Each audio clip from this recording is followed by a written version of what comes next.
is not strong enough. If one is not intentional on the substructure, whatever comes up on the superstructure, however beautiful it looks like, cannot be sustained. And so one of the primary issues that the NDC seeks to address is to ensure that priority attention is given to the basic level. So we have introduced something we call the Bright Beginnings Initiative. And Bright Beginnings Initiative simply is saying that, look, let's strengthen foundational learning. Let us ensure that textbooks and others that are required for basic level are given. Let us ensure that the phenomenon of trees, schools under trees, which also become a critical issue. In fact, if you followed Africa Education Watch and others, they indicate that over 5,000 schools, basic schools, are still operating under trees. So it is a priority concern of the NDC that we done. So one of the things, the basic thing is that basic primary education foundation learning will be a priority. We also noticed that teachers at the basic school level, particularly those who operate in the rural areas, have challenges when it comes to accommodation. And so we have proposed an institution of a project called the Teacher Dabre Initiative, Teachers Sleeping Place Accommodation, where we intend collaborating with the private sector to work out strategies to help the private sector put up buildings to help solve the problem. Related to this is a policy where any new school building that will be constructed, even if it's a donation, there must necessarily be a component of accommodation for teachers before that project will be approved. So at the basic level, this is what we intend doing. Okay. At the secondary school level, if I can continue. Please go on. Yeah, at the secondary school level, we reckon that secondary school plays a very critical role in the chain of education. Because secondary school reshapes the learning level at the basic school, modifies it, and then links up to the tertiary level. So we should be concerned not only with the number of students who go through the school system, but also with what happens in the classroom. Because we believe that education is not just a matter of expanding access. So we can pride ourselves that we have 5 million students going through the school system, but also of quality. What happens in the classroom situation, particularly in schools operating in disadvantaged contexts. And so what we have intended and we have proposed doing is that within the first 120 days of assumption of office, there will be a stakeholders engagement involving all stakeholders, the teacher association, students, all stakeholders. So we review the senior high school system as it has operated between 2017 and now, to review and then find out what is working well, what is not working well, and what can be done to make the free SHS concept more meaningful to young people of this country. And here, let me take this advantage to clear one point. Is that we have seen flyers going around that when NDC comes in,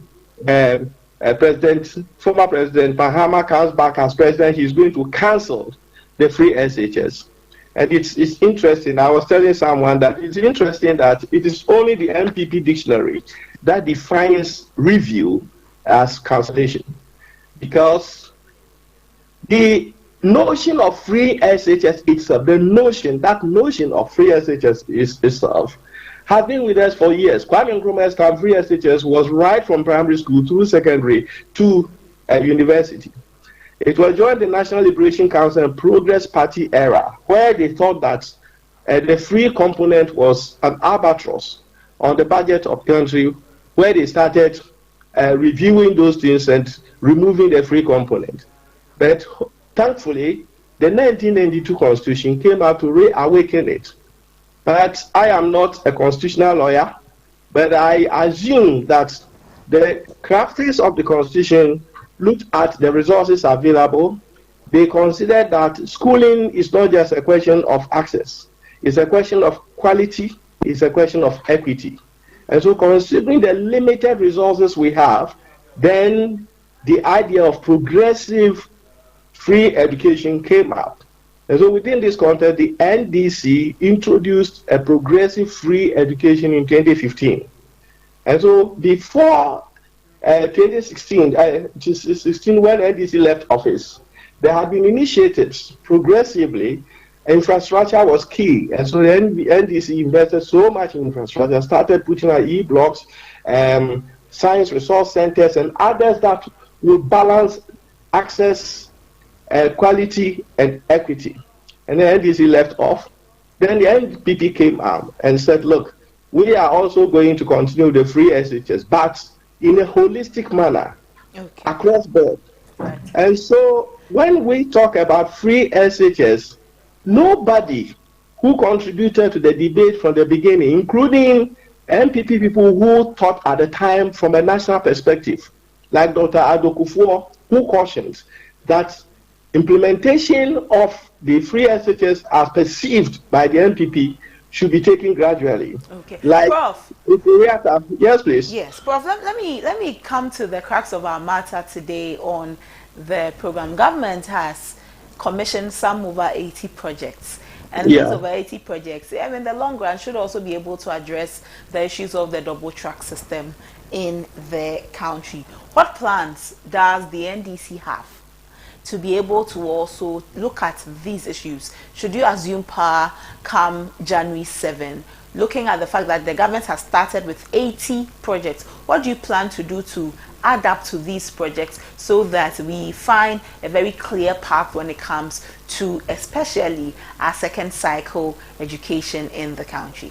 Okay, thank you very much. If you look at our manifesto, it's been very clear that there will be a rigorous completion of abandoned e-blocks that were started by the NDC as a way of supporting the idea of abolishing the double track. So it is good news that the MPP has commissioned those 80. I saw it on the TV, commissioned those. So the NDC, it falls in line with the NDC's agenda. Over the past 7 years, if the MPP really meant solving the issue of double track, MPP could have commissioned this project around 2022, 2023, 2024. 2023, they would have commissioned this way to ensure. But it is good. It's better late than none. So if they have commissioned 80, then it helps us. It reduces the number of structures that NDC would have to invest in. So we'll continue. NDC believes that anything that is good must be continued. Those that are wrong, bad, must be abolished. As for double track, we have said that we are not compromising on that because it affects quality. Related to those is the staggered calendar of calendar that students are exposed to. You have people, parents sending their children off to school. Within 1 week, the children have to come back to school, giving psychological torment. These are things that NDC wants to put in place to ensure that we have a stable calendar that will help children learn and reduce the psychological torments that they go through. So my sister does that. And then still related to the senior high school, we also realize that feeding of students, and these are things that came from headmasters and headmistresses, but who tell us these things with a caution not to identify them because they are afraid, they are intimidated to come out with the truth. Now you find headmasters receiving food items without knowing the quality of food. They have little voice in determining what type of food they want and all those things, and yet they have to sign that they have received them. Now, we believe that schools are set up within communities so that the communities themselves will benefit from the schools in terms of, for instance, supply of food. And that had been the practice before 2017. So what we intend doing is to democratize, decentralize the procurement system, to make the school heads, headmasters, headmistresses, domestic basers responsible, actively involved in this, and then also create job opportunities for local suppliers who can supply the food items to school. In that case, school management will be able to monitor and ensure the quality of food that students take. So that is one other thing that we intend doing at the secondary school level. Richard, thank you for your patience and your time. In ending our conversation, what is that thing, your last thoughts? What are your last thoughts that you would give on this commissioning of 80 projects and tying it into our education system? What you're expecting to happen from here on? Well, hello? Please go on. As I said, the NDC believes in adding value to good initiatives. If, as I saw on the TV, it is true that 80 structures have been developed to help solve the double track system, then it means that the NDC's idea. Prof. Yes. Yes, Prof. Richard Kwashi is the Greater Accra Regional Secretary for NAGRAT. He's been on the line for quite a while. We wanted him to also have. Okay, thank you very much. Yeah. Yes. Okay, Richard. Sorry. But Prof, I also understand you have a meeting. Yes. Okay, Richard. Then please pardon me. Richard, then pardon me and let Prof finish, and then I will come back to you. Uncle Richard, sorry for this. Yeah. So what I was saying is that if this is what we saw on the tele is really true, then for us it means that what we proposed in our manifesto and what we had been hammering on throughout the 7 years has now been seen by MPP as a good thing. So it is a plus for the NDC, and we will continue. We will add on to the infrastructural challenges facing the schools. And those which are not good, those ones will not compromise, because we believe that access, quality, and equity to move together. Thank you. And equity must move together, and that is what the NDC is championing in the education reforms. Yes. Okay. We are grateful for your time this morning, Prof. Professor George K.T. Oduro is the spokesperson on the NDC Education Manifesto. He says access, quality, and equity must move together. One thing that he said was that the NDC will decentralize the procurement process of food so that the supply ensures quality, because he says that some head teachers who do not want their names mentioned for fear of repercussions have brought it to their attention that the food they receive for their students is not of the best quality, and NDC is looking at all of this quality. He says the 80 projects that have been commissioned by the NPP actually falls in line with what the NDC wants to do. If the NPP had completed the e-blocks they came to meet, maybe they would have commissioned these projects way before this time. However, well, the NDC will continue to build upon that, and that's Professor George K.T. Oduro. Richard, I come back to you and I say thank you again for your time and your patience. Your final words on this conversation about this whole commissioning of 80 projects. What does it mean for our education sector moving forward? And also, NAGRAT, is there something new you are doing that you would want us to know? Yeah, okay, so thank you very much. And let me say, I think we've always asked that we want to develop early education sector, we always need a roadmap. So let me take the 80 projects that have been commissioned by the President as the first step towards eliminating or reducing the infrastructure deficit in our schools, both at the basic and the secondary level. And so it is my expectation that no matter what happened on December 7th. Even if the current government continues to continue under different presidents, even any other party also wins power, definitely ideas will change. And so, but one thing that must not change should be a roadmap where in the budget line, we can say every year we are building, let's say, 200 new blocks towards removing the school standard trees and then ending double tracks.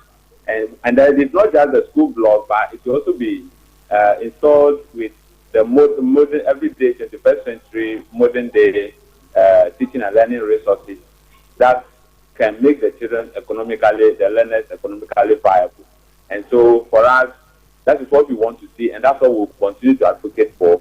It is about time, or if all the sacrifices Ghanaians are making today were meant to build school infrastructure and make it in a way that creates opportunities for our learners to create their own jobs and other things, and then the burden of employment on government is taken off. After all, we should be heading towards this. We've not done that in the past, but let this be the first step towards achieving that milestone. And I'm sure it's involved for us as teachers. We are going to continue to hold government accountable. We are not interested in who comes to power, but what is interesting, or what we want to see is so whoever comes to power is committed to ensuring the learners receive the best of education. And then we, the teachers too, we are well motivated. There are a lot of stress-related inducers among teachers. If you look at our various platforms across the country, a teacher dies almost a week. And if you check what happened, it's about stress-related inducers, especially at the senior high school level. And so we think that the teachers should also be more motivated. They talk about accommodation for teachers, very critical, actually at the basic level. And in secondary level, the same, because they are part of the things that take away the salary that is given to the teachers to teach. And then they end up wallowing in poverty, and then it affects their psychic and their push towards teaching and learning. And so if these issues are addressed, and the government have a comprehensive plan for making teachers, motivating teachers to deliver, I'm sure we should be getting closer to the advanced nations. We are also accredited service providers with the National Teaching Council platform. And so we are setting up research department, putting tests in order to continue to upgrade the professional knowledge of our members and making sure we deliver quality education in this country. And we are ready to support any government, provided their policies and programs align with the interests of the learner, the teacher, and then the nation as a whole. Right. We will always be there for them. And what will be against is where the policy do not align with, but I will not even let it be the light of the day. And so we want to work with every stakeholder in education, the civil society organization, with their ideas and make sure Ghana's education move beyond where we are today. We are grateful for your time this morning, Richard. Thank you so much. Okay. Richard Kwashikovo is the Greater Accra Regional Secretary for NAGRAT. Earlier, we were joined by Charles Aheto Chega, former Director General of the GES, and Professor George K.T. Ojo, spokesperson for the NDC Education Manifesto. That's all for our main discussion this morning on ABC in the Morning. Up next, Samuel Nyimadbo brings you a very comprehensive analysis on one constituency. I won't tell you the constituency. He will come and tell us the constituency, but you should be looking forward to a very comprehensive and interesting one. Politics Today is up next.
This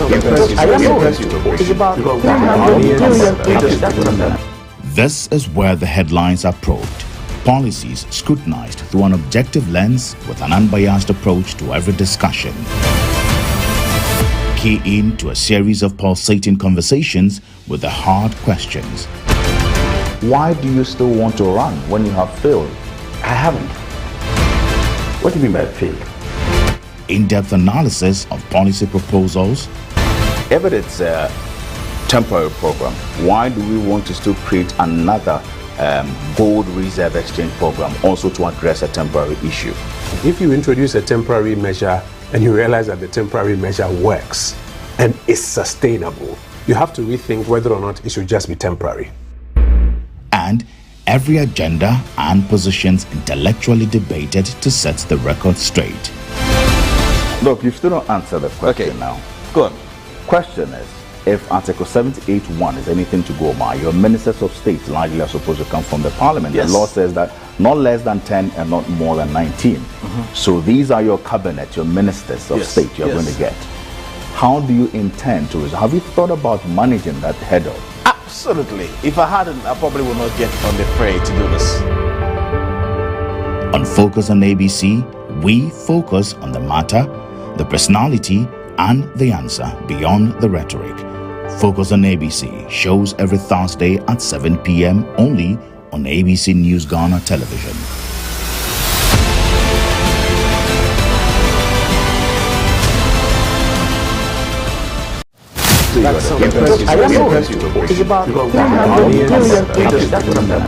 This is where the headlines are probed.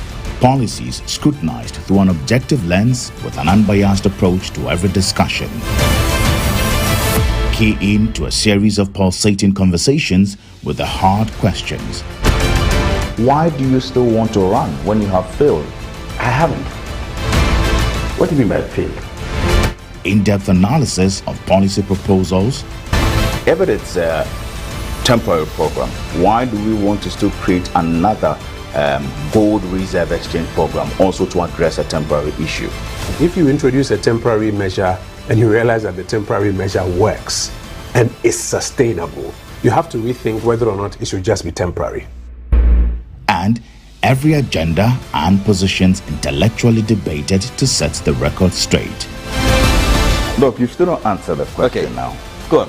Question is, if Article 78(1) is anything to go by, your ministers of state largely are supposed to come from the parliament. Yes. The law says that not less than 10 and not more than 19.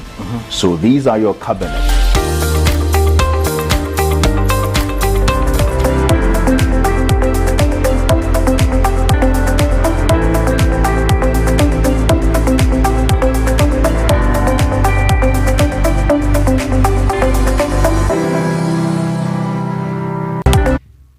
Hello there, good morning. You are welcome to the Friday edition of Politics Today here on ABC in the morning. I am your host, Samuel Nyumabo, and in the next 15 to 20 minutes, we will be dissecting yet another interesting constituency ahead of this year's election. This constituency is known for its volatile nature in terms of violence. It is a flashpoint since it's been a flashpoint area since 1992, and it has generated several conversations within in every election. It's also located in Greater Accra. I am talking about none other than the Ododo constituency of the Greater Accra region, which is located within the AMA area.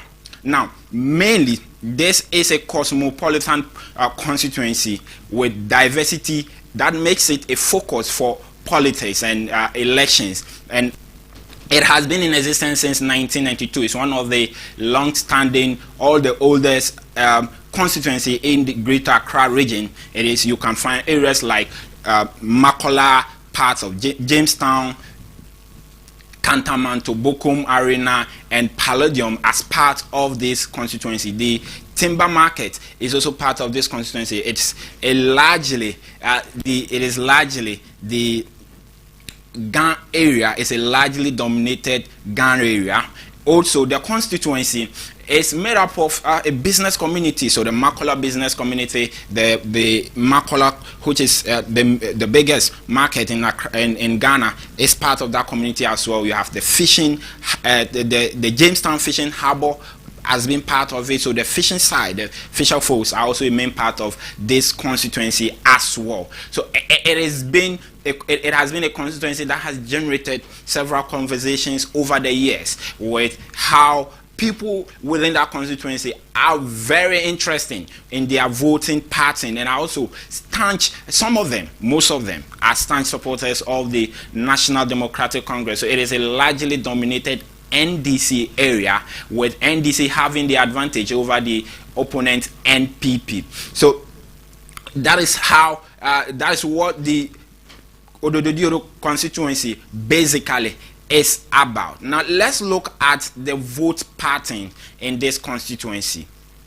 How has the voting been in this constituency? How has the constituency been voting in the parliamentary and presidential elections? As I mentioned earlier, it is a flashpoint in terms of election peace and in terms of the volatile nature of the area. So the security services are always on the look when it comes to election in this constituency. And there on your screen, as you see, is the trend in the presidential results within the constituency. Now, we are taking you as far back to 1996. Now, from 1996 up to 2020, the NPP has won only once in this constituency. Like I mentioned earlier, it is a mainly NDC-dominated constituency that they have won with ease almost all of the time. But one thing is that this year's election is going to be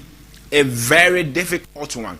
This year election is going to be a very difficult one for the constituency, for the NDC in the constituency, because of the dynamics that is playing out over there. So but before we get to what it will look like in 2024 for the Ododo constituency, let's look at how the voting pattern has been. In presidential elections, the NPP only won in 2000, where they had some 50.70% of the vote, as against NDC's 46% of the vote. Since then, the NDC came back to win the elections in 2004, did that in 2008, and did that in 2012 with ease, with a much bigger gap.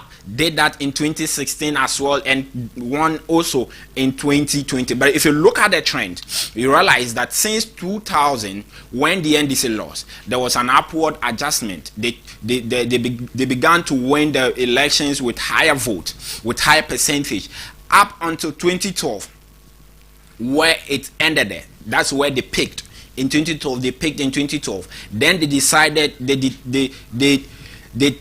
then they began to descend downwards. So in 2012, you realize that the vote they got in 2016 was much lower than what they had in 2012 in terms of percentages. Then in 2016, in 2020 as well, it was also lower in terms of percentage than the 2016 election. So it is a cause for worry for the NDC, because it means that if by the downward trajectory is what we are going to look at, if it's anything to go by, the NDC is likely to drop further in terms of the percentage in the presidential election in 2024, because they've been on that downward trend since 2012. But NPP, on the other side, since 2012, has been on an upward trend. They've moved their vote from 37% in 2012 to 41% in 2016 and to 44% in 2020.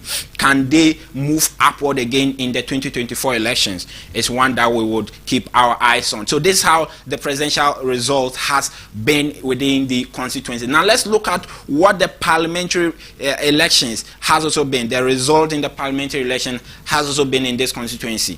That is where the issues has been surrounding the parliamentary results in this constituency. That is where the issues has been. in terms of the fights and all the violence that happened in Ododo Diodo. It has always been surrounded around the parliamentary elections. Yes, the presidential election comes with its own issues. It hasn't been as contested like the parliamentary elections. So in the parliamentary elections, as you see on your screens also, the NPP has won once in 2000, and since then they've lost till 2020.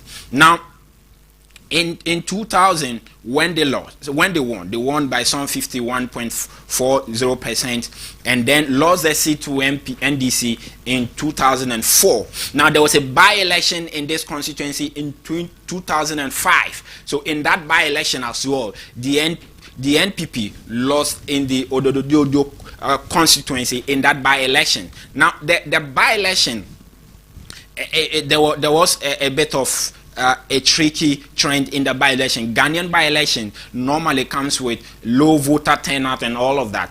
That voter turnout was also witnessed, the low voter turnout was also witnessed in that 2005 by-election in the constituency. However, the NDC came top with some 57.90%. Then the candidate who won in that election, in the by-election, went ahead to win the 2008 elections as well.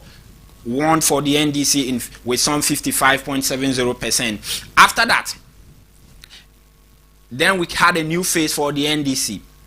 Neelanthe van der Poel came in 2012, won by the biggest margin that the constituency has ever seen. The biggest margin anybody has ever won in the constituency was Neelanthe van der Poel in 2012 with some 63% of the votes, cementing his position in the constituency. He faced off with Neelanthe Bannerman in that contest. Now in 2016 as well, van der Poel won with some 57% of the vote. Although that was a drop from 63, he still won with a comfortable lead. Then in 2020, he won again, 53%. But you realize, like in the presidential election, as we saw in the presidential election, there has been another downward trend in terms of the percentage the NDC has had in the last three elections. From 2012, 2016 to 2020, we've seen a downward trend where their vote margin is dropping. Although they are winning the elections, they are making some drops in that regard. And the NPP, on the other hand, are making some gains. From 2012, they gained from 36% to 41.60% to 45.31%. All of these three elections was under Bannerman, and he couldn't. Sorry, two of them actually, 2016 and 2020, was under Bannerman, the NPP candidate Bannerman, and he couldn't win it. But this year's election, he's not also on the ticket. There's a new face in this year's election for both parties in the constituency. So this is how the parliamentary results has also panned out. NDC they've won. They have majority of the wins. They've only lost one since 1992. However, we are beginning to see a downward trend in their results in terms of the parliamentary result, and that should be a worry for them, especially now that they have a new candidate who is yet to cement his place in the constituency, as Neelanthe van der Poel did over the years. Now let's look at the major or the key contests in this constituency, as we've been doing in our previous analysis. We'll give you the contest, what were the vote margins, what were the differences in the results between the two candidates. So let's pick it from 2008 quickly, and let's look at what happened in 2008. Now in 2008, we had Jonathan Nita-Kikome won it for the NDC by some 9,317 votes margin, as against Mohamed Adjesoa of the NPP. That's how it panned out there. That was a big number. Look at the difference, 9,317. Now let's look at what happened in 2012. What was the difference in 2012? Let's look at the nominal values in 2012. Now in 2012, we had Neelanthe van der Poel, the biggest margin that anybody has ever had in this constituency came through him. 19,688. That's the figure you should be watching. That was the difference he gave to Victor Ni Okaikwe. That was the difference he gave to Victor Ni Okaikwe in the 2012 parliamentary elections in the Ododo Diodo constituency. Keep your eye on this figure, 19,688. Let's look at the 2016 elections as well. 2016, NPP had a new face in the person of Ni Lante Bannerman against Ni Lante Vanderpoel. Bannerman couldn't win because Ni Lante Vanderpoel had become a very instrumental figure in the constituency. There was a drop in his vote. However, he still managed to garner some 36,606 votes. That is amounting to some 57% of the vote in the constituency, with a margin of 9,935 from 19 to 9,000. That is a very big drop. That is about 10,000 big drop. Means that Bannerman did something right. But let's look at whether he was able to maintain that momentum in 2020 in the parliamentary result as well. In 2020, the two candidates faced off again. Ni Lante Vanderpoel, 41,446 votes, some 53% of the vote, as against 34,887 votes for Ni Lante Bannerman. The difference dropped once again to 6,559 from 19,000 to 9,000 and now to 6,000. That is how the NDC has been dropping within the constituency. The difference, the gap has been dropping within the constituency for the NDC. So it would be very key for the NDC to maintain where they are or stop the drop in their vote. Otherwise, if the NPP is able to push forward a bit, there will be an upset, or there might be an upset within the Ododo constituency. So that is how it has been. Now let's look at the percentage changes over the years quickly before we go to look at what the 2024 elections will look like. Quickly before we go into what the 2024 elections will look like. You look at the percentage change in the vote. NDC from 1996 to 2000, they had a drop of 20.52% of the vote they had in 1996, a drop. They went ahead to add up by some 32.14% to in 2004, they add up by 32.14%. Now in the by-elections, because of the low turnout in the results, their nominal vote dropped by some 32.76% in 2005. However, in 2008, their nominal values in terms of the actual vote increased from the by-elections. It increased by some 22.9% in 2008. 2012, they had another increase from their 2008 results by 24.25%. Then in 2016, that's where the drop began to happen. In 2016, they dropped hugely by 25%, 25.54% in 2016 from what they had in 2012. However, in 2020, while there was a percentage drop in terms of the percentage they got in the 2016 election in 2020, they however had an increase in the nominal values, in the nominal result by some 11.68%. That's how it has been for the NDC. If you look at the NPP as well, they've been having some marginal increase here and there. You look at 2012, from 2012, they've had 2.95% marginal increase from what they had in 2008. 2016, another marginal increase by 1.51%, and 2020 they actually increases by a huge margin by 23.55%. And that is how the NPP has been performing. So one thing is key: whilst the NDC is making losses in the constituency, the NPP is not making gains enough to unseat the NDC in the constituency. Yes, they are making gains, but those gains are not big enough to unseat the NDC in the constituency. And that is what the NPP, if they want to win this election, must be doing. Increase your vote margin, or increase your what? Your vote by a bigger margin. In 2024, they have a new parliamentary candidate in the person of Abdul Manaf Soa. He brings in a fresh face to the race after Neil Lantevanaman failed to secure his third attempt. Now, these are the two persons who will be contesting each other in this constituency come December 7th, with just some 15 days to the elections. You will have Alfred Ashi of the NDC, a new face, as against Abdul Manaf Soa of the NPP, another new face. Why? Because Nilante Vanderpoel of the NDC said he's not going to contest in this constituency again. He's dropped from going to Parliament. He will not be part of the 9th Parliament of Ghana. He's not going to contest in the parliamentary elections again. Then the NDC did their primaries. This man came top.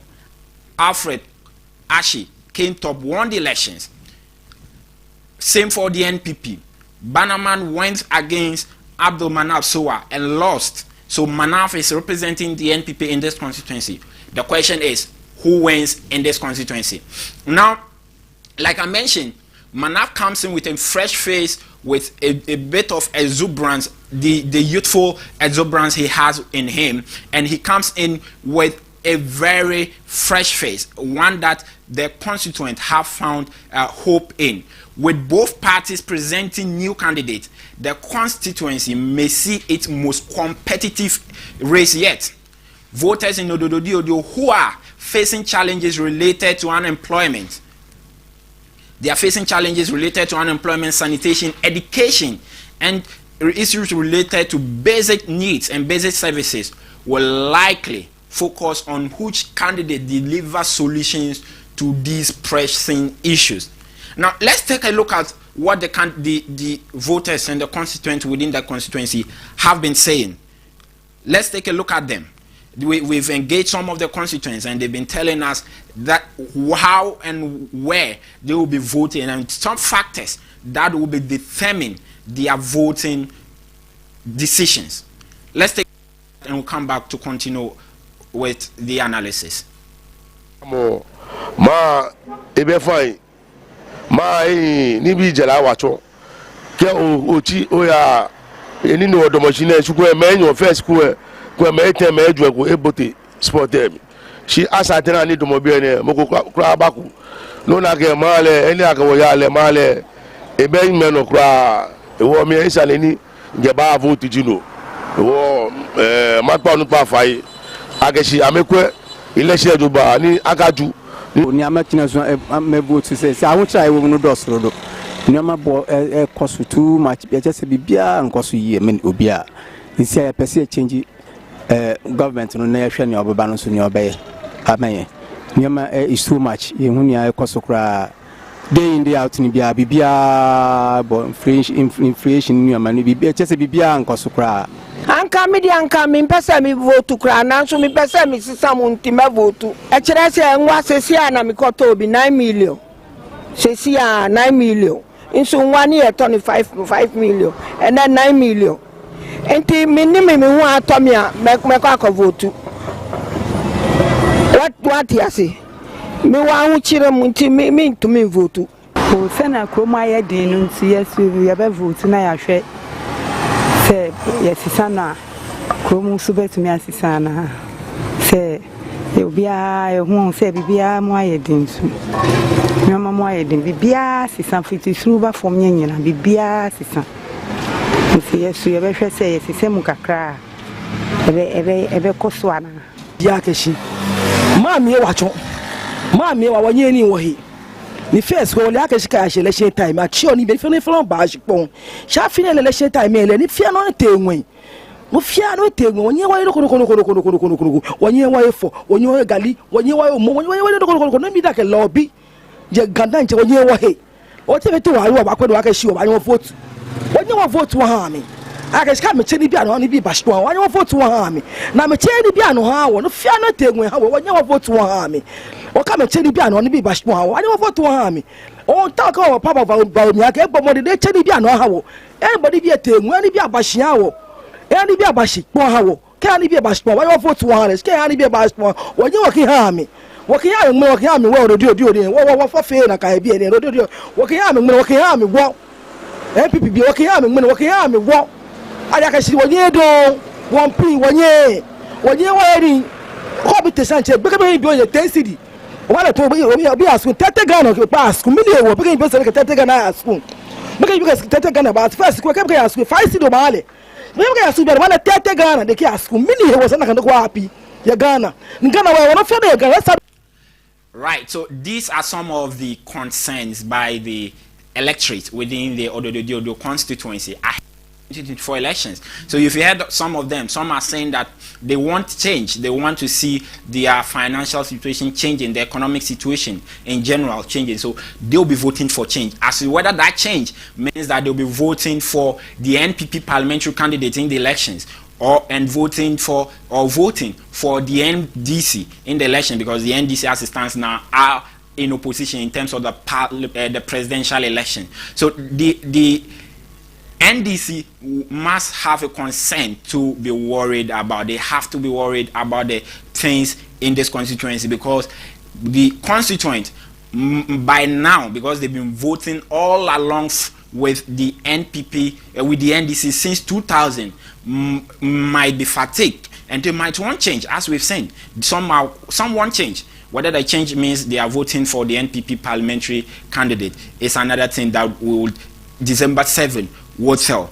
But if you look at the NPP candidate, he comes in with a new face, he comes in with new ideas, and he even has some infrastructural development to back him up, because the president recently commissioned the Jamestown Harbour, and that harbour it's on the heart of the constituency of this constituency, so that gives him a plus there.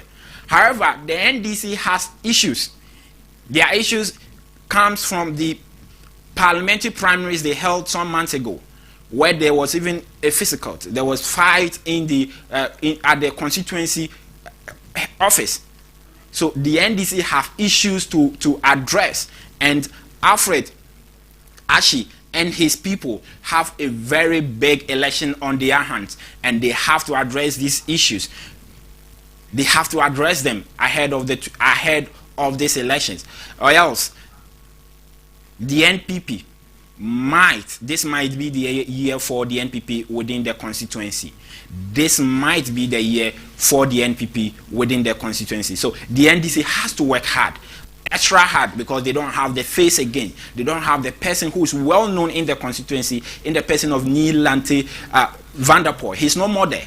There's a new face, and that new face has to meet the demands of the constituents. And this is how the voting pattern will look like in the constituency, in the Odo constituency, and you must keep your eyes on it because of the volatile nature of the constituency as well, and because of the fresh faces that both parties are presenting in this election. And those fresh faces will have to rival it out with all the might they have to see who becomes the parliamentarian for the constituency in the 9th Parliament of Ghana. And this has been Politics Today here with me, Samuel Nyimabo, and keep your dial on ABC News Ghana, because we will bring you all the analysis from constituency to constituency. We'll bring you all the analysis you need to know, you need to have on the back of your head as we head into the elections. And we'll be coming to your constituency to look at how things have been since 1992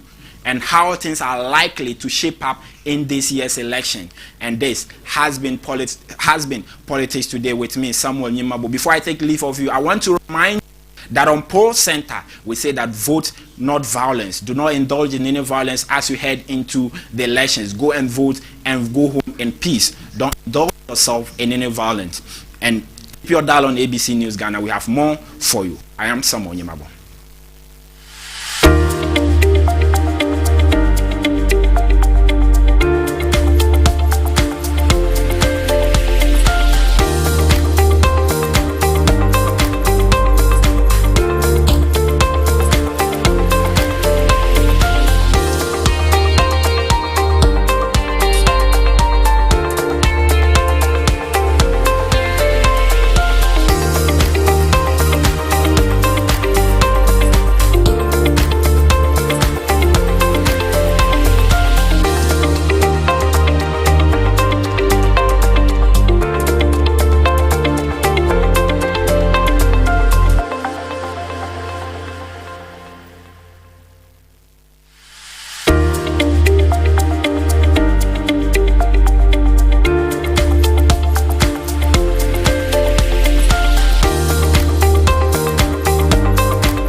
Welcome back, ABC in the morning. My colleague Samuel brought you a very extensive analysis on the Odududu constituency. 14 days to the elections. Up next is Happy Hour.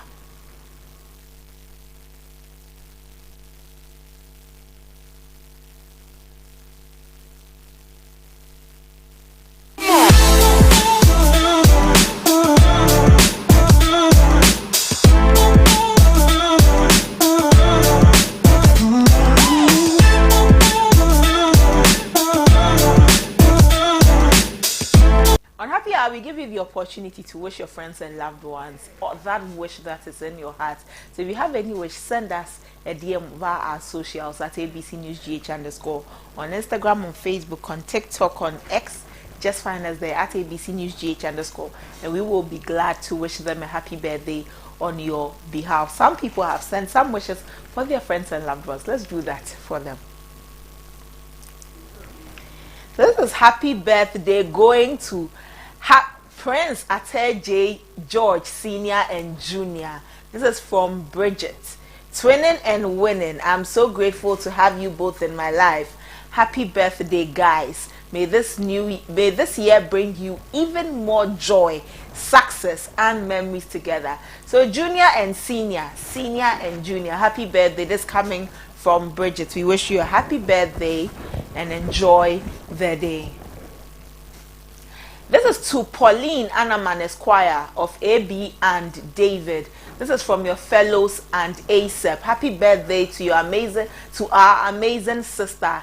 May your day be filled with all the joy and laughter you bring into the lives of those around you. Wishing you a year ahead filled with happiness, success, and all your heart's desires. So happy birthday, Pauline Anaman Esquire of AB and David.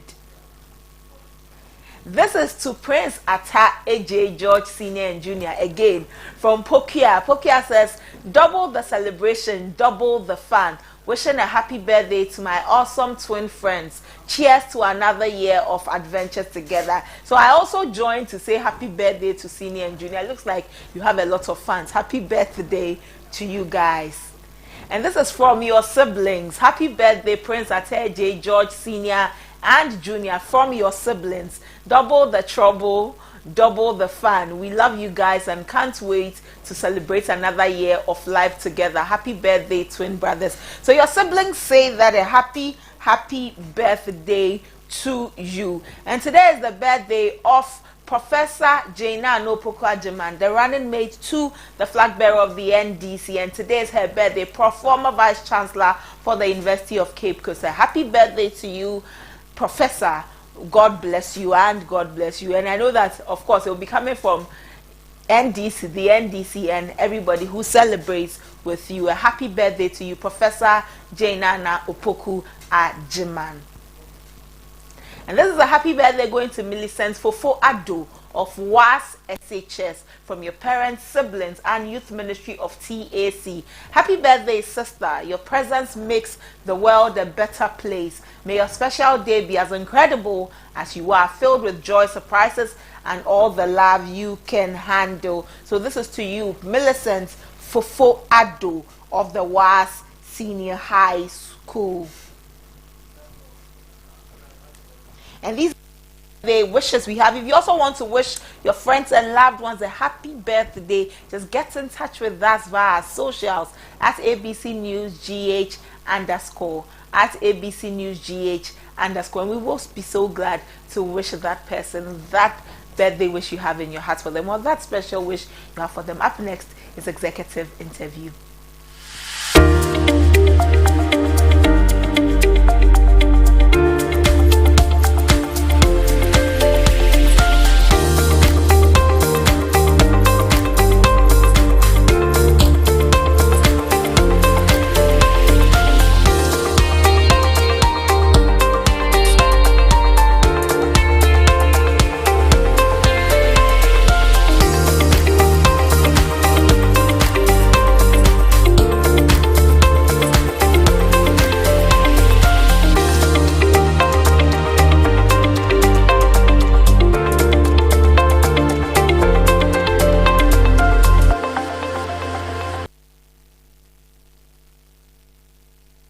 interview is that segment where you get the opportunity to sell your wares, your services, whatever you're doing to the Ghanaian people. Let them know what you're doing, and we'll be glad to help you do that. So get in touch with us on 0539161609 for that. Today on Executive Interview, we are throwing some light on Creative Stakeholder Connect, and we're speaking with Gloria Chanesa Kweku. She's a research assistant at iSpace Foundation. Gloria joins us for a conversation on this, beg your pardon, and the theme for this Connect is how ESOs support the creative industry. How ESOs support the creative industry.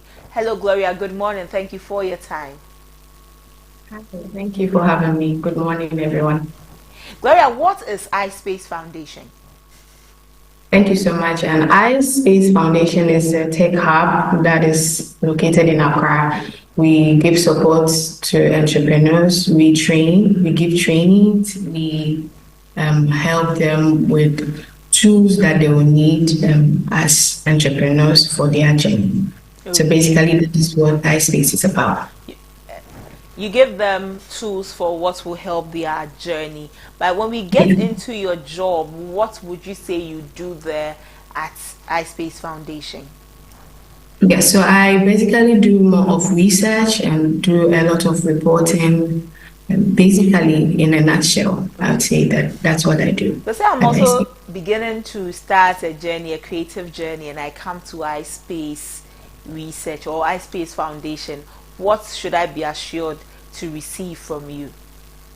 Yes, so be assured that you receive capacity building trainings, trainings that will help you choose certain connections to mentors that will help your journey. We have people here who will hold your hands basically through every stage, any situation or any problem that you might have or you might be facing as an entrepreneur. Whatever it is that you need, iSpace will be able to assist in every aspect. In this Creative Stakeholder Connect, what is this about and why should anybody be a part of it?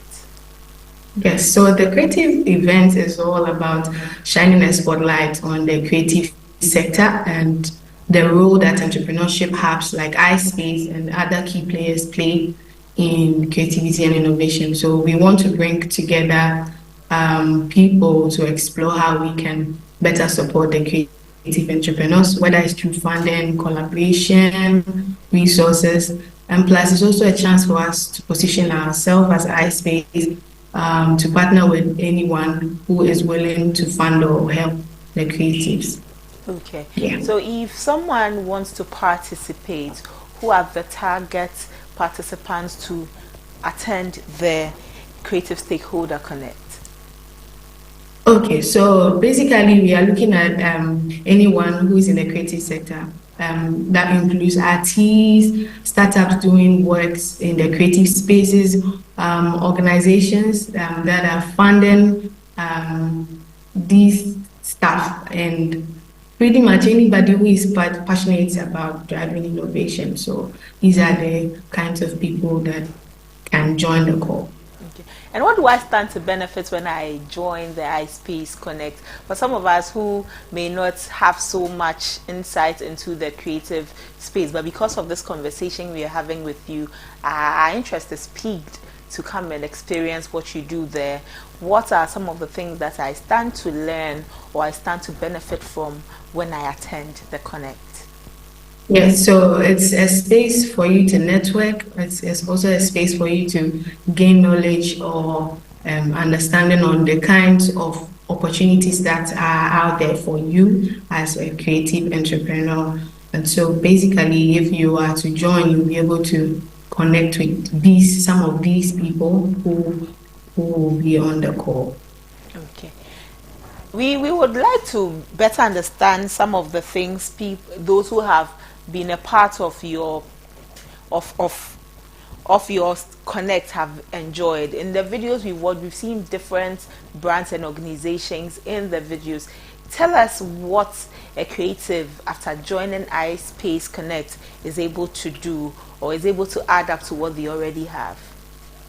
Yes, so a typical example, okay, I'll not go into that, but what they are able to gain is they gain obviously knowledge and training, and this helps them accelerate their project or their programs, and also they also receive funding for instance, one of the panelists who will be on the call is part of one of the programs that we are running that is giving funds to some of the selected startups in our ecosystem, so they get the chance to receive funding for their works as well. Your theme for the Stakeholder Connect is how ESO supports the creative industry. Run us through, on a very face value, how ESOs must support the creative industry. In any case, what are ESOs?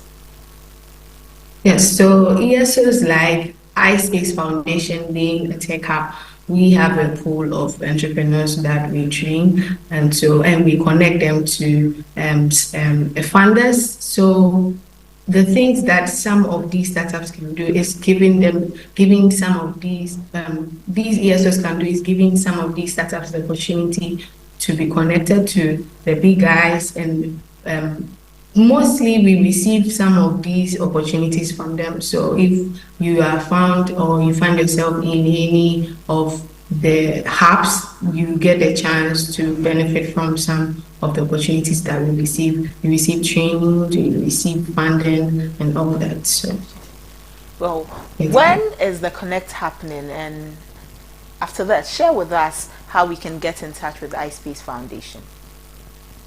Okay, so the Connect is happening today at 2:30 p.m. and you don't really have to move from your house because it's going to be online on Google Meet, and you can find it we'll be streaming live on Facebook at iSpace Foundation. So you can follow us on iSpace Foundation on Facebook, on X, LinkedIn, but then the link will be streaming live on Facebook, so you'll be able to join us at iSpace Foundation. But to get in touch with iSpace Foundation, I want to call you, I want to visit your website. What are the numbers to call and what's your website to visit?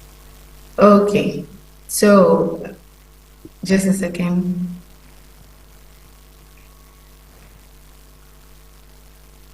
So you can call us on 059-943-3520, iSpace Foundation. You can also send us an email on info@ispacegh.com or programs@ispacegh.com. You can also find us online at iSpace Foundation on Facebook, Instagram, Twitter, LinkedIn.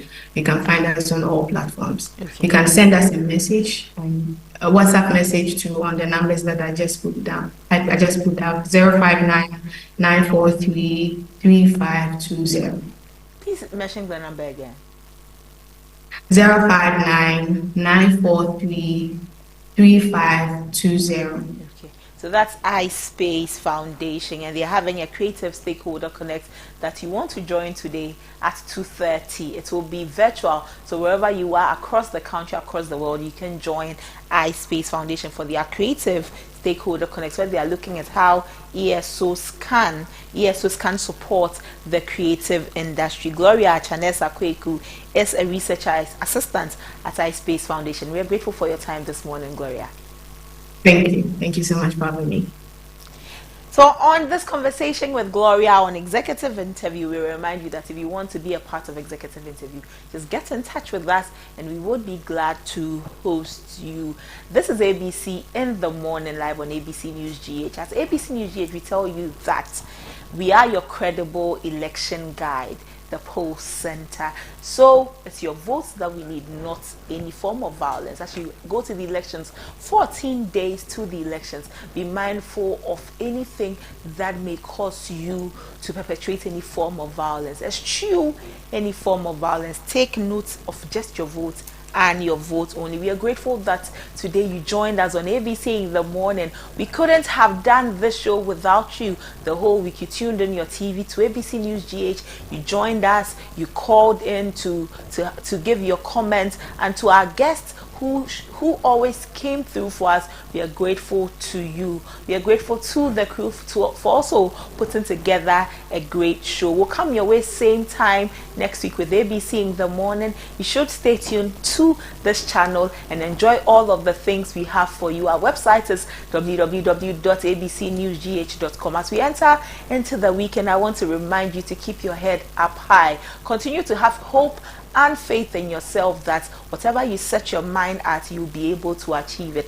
Let nothing dampen your spirit, and let nothing throttle your hopes under its feet. You are worth everything, and you are worth every opportunity that comes your way. Keep your head up high. See you on Monday when we come your way again with another day of ABC in the morning. I am Abena Manti. Enjoy the rest of your day.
Only Bawumia can be trusted to protect and improve the free senior high school program.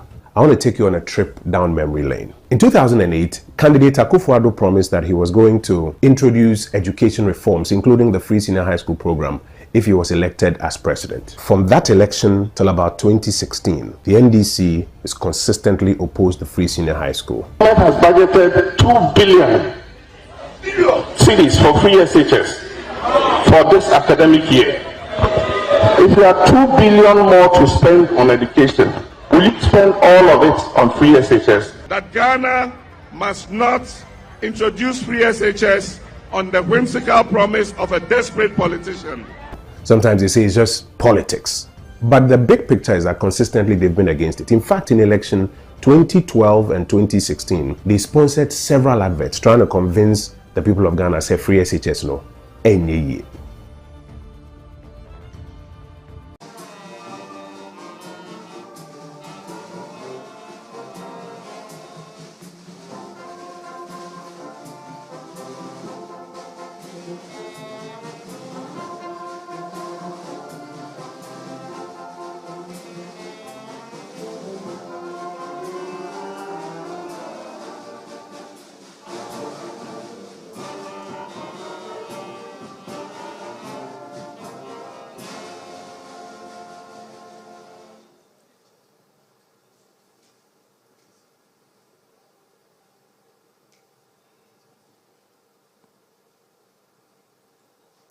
Shall we all remain standing for the national anthem of Ghana?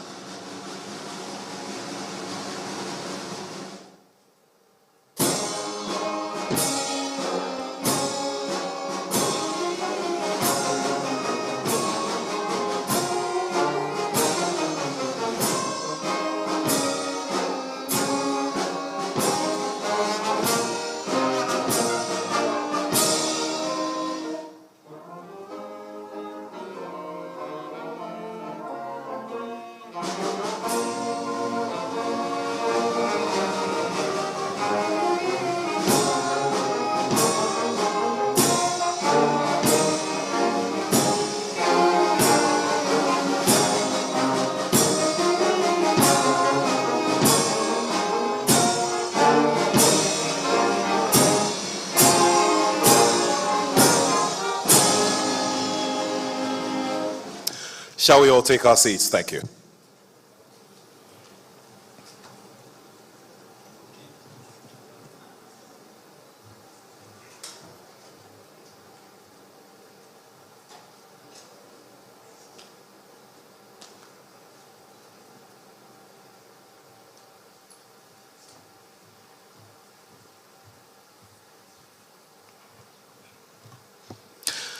Your Excellency, the Vice President of the Republic of Ghana, Excellencies here gathered, Ministers of State, friends from the tech industry, friends from the media, good people of Ghana, distinguished ladies and gentlemen. I'm glad to welcome all of you this afternoon to the Marriott in Airport Accra, where this afternoon we're all going to be a part of the making of history. Making of history in the sense that once again, we have arrived at a major milestone in our country when it comes to bringing credible solutions to the problems we have as a nation. Today, we've moved one chapter bigger and one step higher in terms of getting solutions for our businesses when it comes to getting financial solutions. Rating of our businesses and their credit worthiness is going to take a new turn. And it is by virtue of the willingness and the commitment of the government, led by His Excellency the Vice President, who is the only Vice President in the world to have an official nickname, Mr. Digitalization, and also the fact that generally we are a people who are gearing towards and directing ourselves towards an era where we will go digital and get solutions to our problems easier. This afternoon, we are all going to be the part of the very much awaited launch of the My Credit Score app. One that has been developed as a result of a lot of hard work, a lot of innovation, and a lot of cracking the brain and breaking the back to ensure that all the I's are dotted and the T's are crossed. Our gathering here as a people is surely inspired by God, and therefore if we're here to perform such an important function in the life of our nation, it's important that we call the presence of God. At this time, it gives me great pleasure to welcome here to the stage Nana Yaumante of SIC PLC to help us with a word of prayer. Please welcome him with a big round of applause. Thank you, Nat. Shall we pray? Father, we bless you for the gift of life, and we thank you for how far you have brought us today. Thank you for being part of this very important occasion, the launch of My Credit Score. We commit every aspect of the program into your hands. We ask that your Spirit will lead throughout, that when all is done, we'll be careful to give you thanks. This we ask through Christ Jesus our Lord. Amen. We're very grateful to you, Nana. Shall we do another big round of applause for him? Your Excellency, the Vice President, honorable ministers, distinguished ladies and gentlemen, this afternoon, we will be listening to messages that will come from friends who have been a part of this process. This painstaking process that has brought out this very important application that will surely break a new dawn in terms of how we rate ourselves and in terms of how we prepare ourselves to get credit to run our businesses and to push them. At this time, it gives me great pleasure to welcome up here the board chairman of My Credit Score, Mr. Augustine Adjei, to give us a message of welcome. Shall we welcome him with a big round of applause?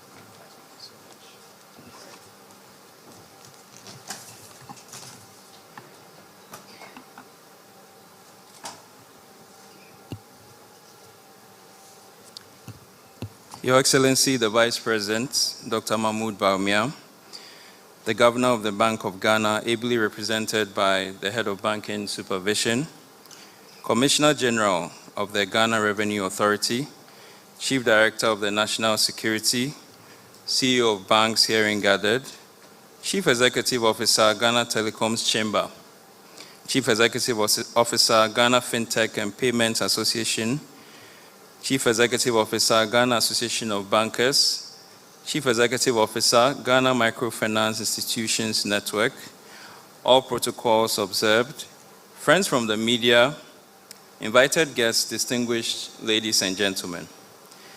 It is with immense gratitude and excitement that I welcome you all to the official launch of my credit score. Today marks a pivotal moment, not only for us, but for the future of financial empowerment and digital transformation in Ghana. We are here to celebrate the launch of a tool that we believe will breathe new life into Ghana's economic landscape and redefine how Ghanaians engage with the credit economy.